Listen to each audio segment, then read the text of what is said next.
নমস্কার গাছের বন্ধুরা, আশা করি সবাই ভালো আছেন, সুস্থ আছেন। আমি চলে এলাম আমার বন্ধু শ্যামলদের বাড়িতে। আজকে একটা নতুন রেসিপি আপনাদের সামনে বানাবো। সেই জন্য দেখুন, শ্যামল তাদের গাছ থেকে একটা এঁচোড় পেড়ে নিচ্ছে।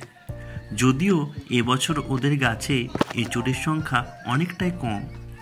একটা এঁচোড় বড় করে রেখেছিল যাতে ওটাকে কাঁঠাল হিসেবে খেতে পারে, কিন্তু দেখলো যে দিন দিন সে এঁচোড়টা শুকিয়ে যাচ্ছে।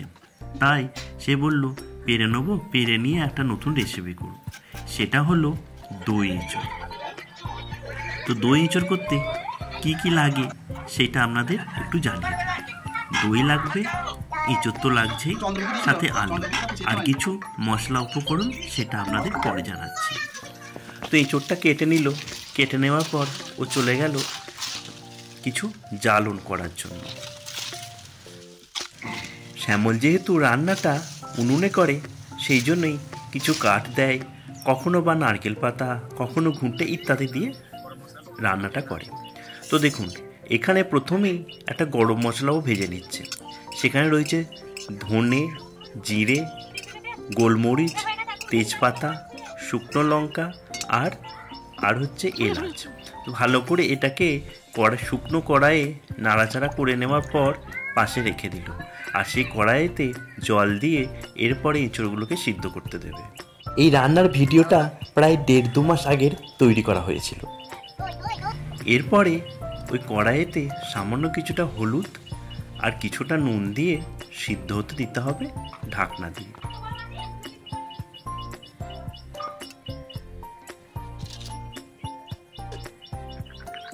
ওই দিকে ততক্ষণ এঁচোড়টা সেদ্ধ হোক, আর এই দিকে ততক্ষণ ওই কড়াইয়ে ভেজে রাখা মশলাগুলোকে ভালো করে ও বেটে নিচ্ছে। এরপরে পরিমাণ মতো দই নিয়ে তাতে এই মশলাটা দিয়ে ভালো করে দইটা ফেটিয়ে নিতে হবে।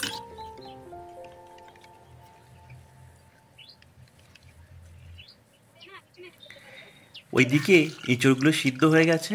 সেই কড়াইতেই এরপরে তেল দিয়ে আলুগুলোকে ভালো করে ভেজে নিতে হবে।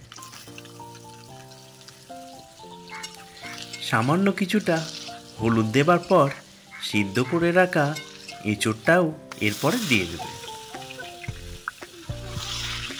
তারপরে এঁচোড় আলুটাকে ভালো করে ভেজে নেওয়া হয়ে গেলে এর মাঝে টমেটো আর জিরে আদা বাটাটা দিয়ে দিতে হবে।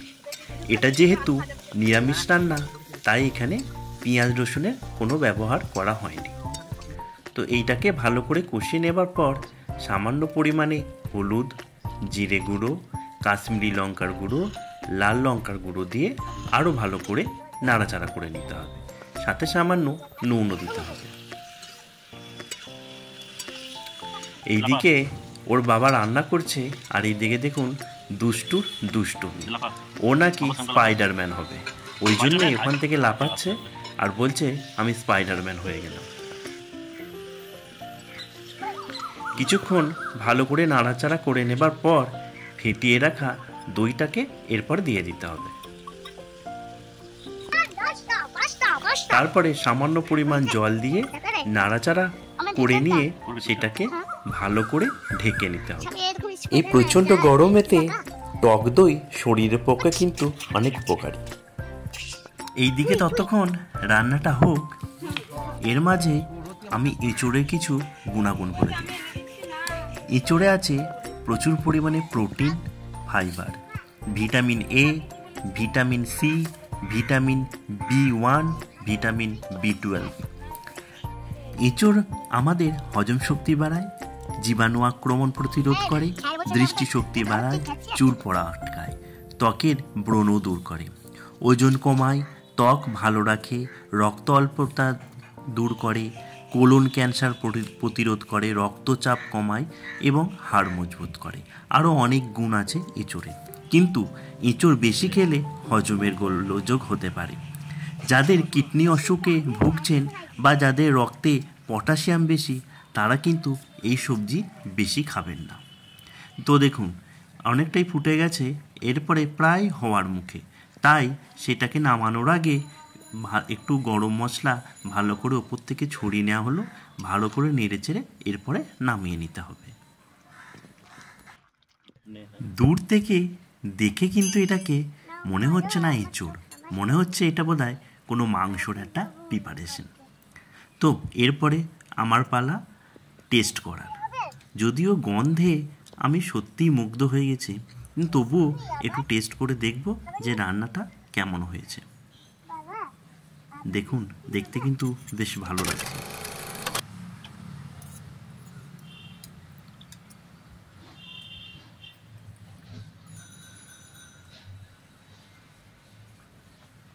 খাসি মাংস একবারে গাছ পাটাটা। টেস্ট কেমন হয়েছে? টেস্টটা বললাম তো, খাসির মাংস ফেল হয়ে যাবে। সবাই ভালো থাকবেন, সুস্থ থাকবেন। জয় হিন্দ, বন্দে মাতরম।